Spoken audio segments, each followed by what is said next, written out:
శ్రీనివాస్ గారు నమస్తే అండి. ఎలా ఉన్నారు? బాగున్నాను సార్. ఇప్పుడు ఎక్కడ చేస్తున్నారు job? Ramasingavaram high school sir. మంది ఈ రామసింగవరం. మీరు గేట్ వేయించారు కదా సార్ హై స్కూల్ కి. ఓకే, అక్కడేనా? నేనే మీకు మెసేజ్ పంపాను సార్, గేట్ వేయించండి సార్ అంటే వెంటనే వేయించారు రోజుల్లో. రోడ్డు ఎలా ఉంది ఇప్పుడు? నెంబర్ 1 గా ఉంది సార్. మరి ఇప్పుడు వైసీపీ పాలనలో రోడ్డు ఎలా ఉండేదండి? సార్ గోతుల కింద ఉండేది, బాగుంది సార్. వేయించారు. యా, చెప్పండి. మీరు ఈ యొక్క జాబు సాధించడం వెనకాల మీరు ఎలా కష్టపడ్డారు? అసలు ముందు మీ కుటుంబ నేపథ్యం ఏంటండి? నాకు మ్యారేజ్ అయిపోయింది సార్. ముగ్గురు పిల్లలు, 2 అమ్మాయిలు 1 అబ్బాయి. 2 అమ్మాయిలు 1 అబ్బాయి. ఏం చదువుతున్నారు? ఒక అమ్మాయి ఇప్పుడైతే ప్రజెంట్ ఇంటర్ సార్ అమ్మాయి. ఒక అమ్మాయి 9th, అబ్బాయి అయితే 3rd క్లాస్ సార్. ఇప్పుడు సాధించారు మీరు. అవును సార్, గ్రేట్ అండి. అవును సార్. మీరు మాకు సన్మానం చేశారు కదా సార్. అవునవును, అప్పుడే అప్రిషియేట్ చేశారు మీరు. అప్పుడు నిజంగా అయితే మాది ఎలక్ట్రికల్ షాప్ సార్. ఎక్కడ? ఇక్కడే కొత్తపేట బాబు జగజీవన్ రావు గారు ఆపోజిట్ లో భగత్ ఎలక్ట్రికల్స్. అంతంత మాత్రంగానే ఉండేది సార్ షాపు. ఇంకా షాప్ నడుపుకునే కుటుంబాన్ని, 3 పిల్లల్ని. అవును సార్. అమ్మ నాన్న? అమ్మ లేరు, నాన్న రిటైర్డ్ ఆర్మీ అండి. ఆయన సపోర్ట్ ఉండేది. ఇంక విధంగా ఉండేవాడు. కానీ ఇల్లు కట్టి చాలా అప్పులు అయిపోయానండి. అసలు అప్పులు ఎలాగా అప్పులు తీరే విధానం లేదు సార్. ఇటు ఫ్యామిలీని పెంచుకోవాలి. చాలా అడకతెరలో ఉన్నాను సార్. ఆ సమయంలో నిజంగా జాబ్ వచ్చి ఒక ఆరిపోయే దీపాన్ని వెలిగించినట్టు అయింది సార్. ఒక ఆరిపోయే దీపాన్ని వెలిగించినట్టేనండి. దీనికైతే వాస్తవం చెప్పుకోవాలి. నేను అంటే మా మిస్సెస్ వాలంటీర్, నేను వైఎస్ఆర్సీపీ. అప్పుడు అయితే డిఎస్సికి తీస్తామనుకున్నాను, కానీ టీడీపీ గవర్నమెంట్ వచ్చి తీశారు. నేను 7 నెలలు చాలా కష్టపడి యజ్ఞం చేశాను సార్. ఒక రూమ్లో కూర్చుని అసలు కుటుంబాన్ని వదిలేసి, అంటే గదైనా సరే తలుపేసి తీసుకుని దగ్గర 17 గంటలు చదివేవాడిని. అంటే 2 గంటలు భోజనం చేయడానికి కార్యక్రమాలకు వెళ్ళి 15 గంటలు ఎక్కర్చిగా చదివాను సార్ రోజు. గ్రేట్ అండి. ఎందుకంటే అంత 3 పిల్లలు ఉండి ఓ పక్కన ఎలక్ట్రికల్ షాప్ చూసుకుంటూ, అవును సార్, మళ్ళీ ఒక ఉద్యోగం కోసం ప్రయత్నం.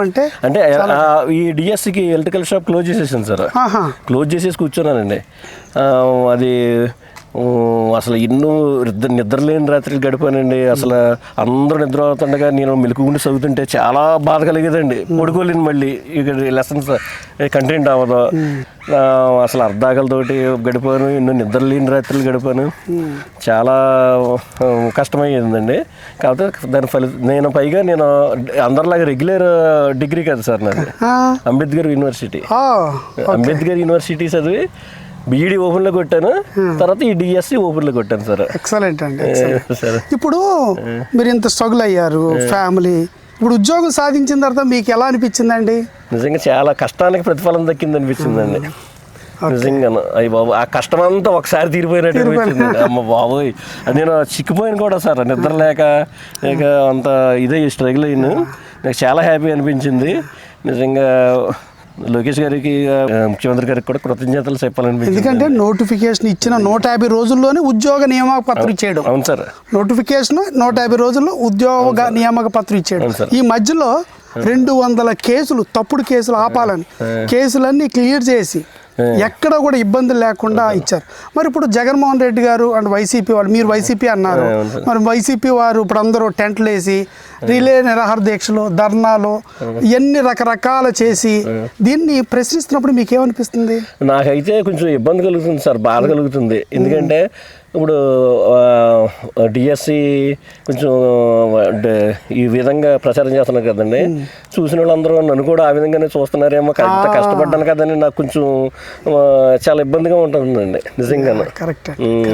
నా మట్టుకైతే ఎవరైనా చూస్తే వాళ్ళు అలాగ అనుకోకపోయినా నేను అనుకుంటున్నానండి, అంటే మీ యొక్క తాలూకా కష్టాన్ని, మీ యొక్క విజయాన్ని అవమానపరుస్తున్నారు ఈ ప్రక్రియ ద్వారా. ఇబ్బందిగా ఉంటుందండి అలాగా చేయడం వల్ల.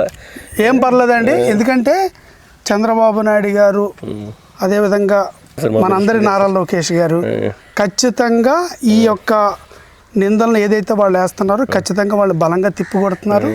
ఇప్పుడు ఈ రోజు కూడా మిమ్మల్ని కలవడానికి అదే రీజన్. ఎందుకంటే మీ తాలూకా కష్టాన్ని, మీ కన్నీళ్లు, మీ నిద్రలేని రాత్రులు, మీ శ్రమ, ఓ పక్కన కుటుంబం, ఓ పక్కన భవిష్యత్తు, ఈ భవిష్యత్తు చేరుకుంటేనే కానీ నా బిడ్డలకు మంచి భవిష్యత్తు ఇవ్వలేను అని ఈ యొక్క ఏదైతే ఒక యజ్ఞంలో ఒక తపస్సులా చేసింది ప్రజలకు తెలియాలి, నిజాలు తెలియాలనే నేను మీతో మాట్లాడడానికి రావడం జరిగింది. శ్రీనివాస్ గారు, థ్యాంక్ యూ వెరీ మచ్. ధైర్యంగా నిలబడండి. మీరు కూడా అసలు విద్యా సమస్య అంటే ఎడ్యుకేషన్ సంబంధించి చాలా బాగా స్పందిస్తారు సార్. Thank you. మాకు చక్కగా గేట్ వేసి పెట్టారు సార్. Thank you. తర్వాత గ్రౌండ్ లోకి మట్టి తోలించాలంటే గణపతి గారిని పురమాయించారు. అసలు నిజంగా చాలా పిలిచిన వెంటనే పలికే వ్యక్తి అంటే మిమ్మల్ని ఫాలో అవుతున్న మీరే మిమ్మల్ని చూసాను. థ్యాంక్ యూ అండి. Thank you very much Srinivas గారు. సార్ మీ తన 5 ఏళ్లలో ఒక్క నోటిఫికేషన్ లేదు, ఒక్క ఉద్యోగం లేదు. ఒక్క నోటిఫికేషన్, ఒక్క ఉద్యోగం లేకుండా మీలాగా ఎదురు చూస్తున్న లక్షలాది మందిని నిరాశపరిచి వాళ్ళకి ఎలాంటి భవిష్యత్తు లేకుండా చేసి ఈ రోజున లోకేష్ గారు ఇంత పారదర్శకంగా ఒక కార్యక్రమం చేసి 16,347 మందికి ఉద్యోగ అవకాశాలు కల్పిస్తే ఆయన దాన్ని అవమానపరిచే విధంగా ఈ రోజున ధర్నాలు, రాస్తారోకులు ఇవన్నీ అంటుంటే దాన్ని చూడండి, గమనించండి. ఈ కుటుంబాలు ఎంత మానసిక క్షోభకు గురవుతాయి. వాళ్ళని అవమానించినట్టేగా, వాళ్ళ విజయాన్ని, వాళ్ళ కష్టాన్ని అవమానపరిచినట్టేగా. ఇది మనం ప్రజలకి బలంగా నిలబడి ఎలా కష్టపడి మనం గెలిచామనేది చెప్పాలండి. ఓకే శ్రీనివాస్ గారు, థ్యాంక్ యూ. మన వాళ్ళు అన్నారు మీరు